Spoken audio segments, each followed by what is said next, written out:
UFC.com, UFC stats, Tapology, SureDog, and the UFC press release all say that this fight coming up this weekend is in the flyweight division.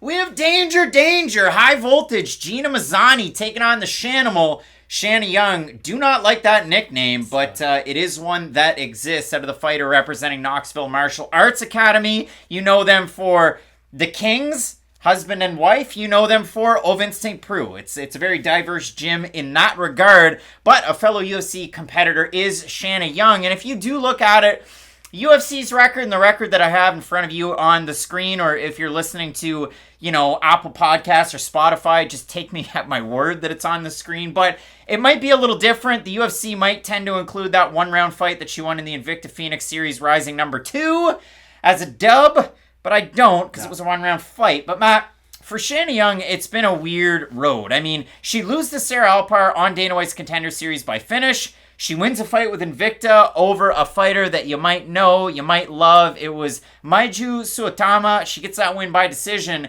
And then she comes in on super short notice and fights Macy Chasson and does not win that fight. And then she comes in and takes on Stephanie Egger. And she loses that fight by finish as well. So it's a weird one for Shanna Young to now move back to the division that she spent some time at. She's been at bantamweight before. She's also been at flyweight. Taking on Gina Mazany, who made the move down to flyweight for the first time in her last fight and looked amazing in the first round against Priscilla Cachoeira.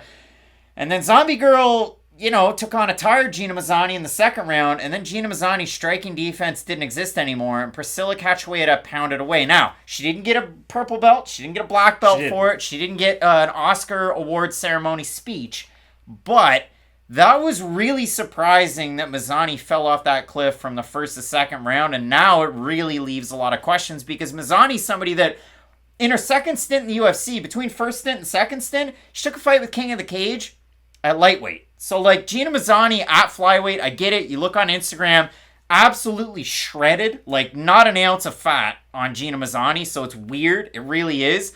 But that has to play poorly onto the gas tank. And her style caters towards having really good cardio. When you fight like Gina Mazany, you're supposed to have that grinder mindset. Normally when we think about a grinder, it's someone who has really good cardio. But that's the thing, with Mazany going down to this weight class, I just don't really think it's the right one for her, if we're being honest. But the weird thing is, Gina has 2 wins in the UFC.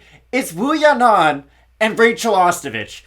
Are those really UFC caliber wins? Not really, and that's the really hard thing about trying to match these 2 women up. Mazany's been around for a while, but has she really been at this level? And for Shanna Young, you're right, she has great striking, but her grappling is such a big detriment in her whole entire game. So this fight to me really just comes down to, can Gina get a takedown in the first round and get a finish with that takedown in the first round? If she can, she'll win. If she can't, she's probably just going to be a sitting duck and get lit up for the rest of the fight, because Mazany has not added any striking to her game. Go back and look at the Macy Chasson fight. Macy beats the brakes off her on the feet, blitzes in, doesn't get hit, hits her first. You would think when you have a really bad loss like that, that would be the first thing that you go back to the drawing board and try to fix and add to your game with. But Mazany today is still very much the same fighter who lost to Sarah McMahon all those years ago in Halifax. Remember being there? I do, and she missed weight at bantamweight for that fight, which speaks to you saying how she moved up and had that fight at lightweight in between her 2 UFC stints.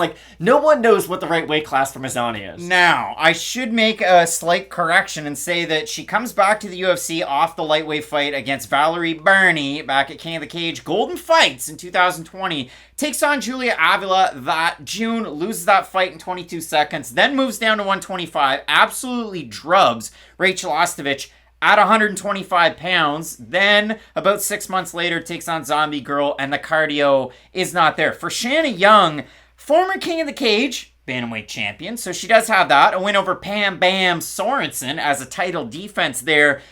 But again, I look at it on Contender Series. Sarah Alpar takes down Shanna Young on 2 of 3 attempts. Then you have Macy Chasson taking Shanna Young down on 3 of 8 attempts. Then you have Stephanie Egger taking Shanna Young down on 2 of 4 attempts. Anybody UFC adjacent's taking Shanna Young down. Now, she did wrestle on the guys' team in high school, and she also wrestled at King's University. It says on, and I posted the picture in our last video breakdown for Shanna Young, Stephanie Egger, on the Invicta page, it says All-American in Wrestling. but I couldn't find anything to back it up, so I'm not even going to throw the picture up there. She is a karate black belt, so that is neat to see, and it does really work out for her when she brings her strikes in combination, but she's had to be hesitant in the UFC so far with the level of competition she's faced. Because again, taking on Macy Chasson on short notice is no easy task. And when you're taking on Stephanie Egger, who's such a qualified judoka and jiu-jitsu expert, it really is tricky. It opens up Egger's striking to then go into her grappling. So now that you're taking on Gina Mazany, down a weight class at 125, but you spent time at 125, it really is clash of styles. Mazany wrestling, Glory MMA and fitness, and then Shanna Young with the kickboxing. I know she has grappling in her back pocket. It hasn't worked out so far. So the odds for this one, Mazany open to minus 175, minus 157 right now. Shanna Young open a plus 150, plus 129 or thereabouts on the old best fight odds. If we have a look at the Tapology votes, surprise dust there to you, Matt. I'm going to say over under 65% Mazany. I'll say under. You're going to say under? It's over. 545 total votes. 83% Mazany. 85% by decision for the 17% that have Shanna Young. 78% by decision. So, Matt, the odds are shifting the Shanimal's way, and the fans are voting overwhelmingly with Gina Mazany. Will it be danger, danger? I have no idea. Here's the problem with this fight. Young could win this fight at any minute because Gina Mazany's striking defense is so poor. She could crack her with a big right hand at any point throughout this fight, and she has a really good chance to win it just on the feet. I do think, though, Mazany has a much better gas tank than Shanna Young, and what was demonstrated in her last fight. I do think that if she doesn't have a bad weight cut down to 125, she will be able to extend her gas tank enough to be able to get multiple takedowns on Young, and if she is able to get a takedown, I do think she'll probably maintain the whole entire round with that top position, so I'll pick Mazany, but it is not a confident pick. Least confident pick of the entire card. This is the Nelson Muntz, when you get it wrong, and I'm just sitting here like, yeah, okay, maybe, but you look at it against Rachel Ostovich. She was able to get the takedowns. She went, she's got 4.7 takedowns per 15 minutes. She got 5 against Wianon, 2 against Lena Landsberg in a fight she lost, 7 against Rachel Ostovich, and 4 against Priscilla Cachoeira before ultimately losing. So Gina Mazany, I do have her to get this win. I think the wrestling will be the X factor, but if Shanna Young's able to defend some of those early takedowns, work in some of the blitzes and flurries that we know she's able to do, she could eke out the win. Do I see a finish here? Not necessarily, but I'm going to go ever so slightly with Glory MMA and Fitness's own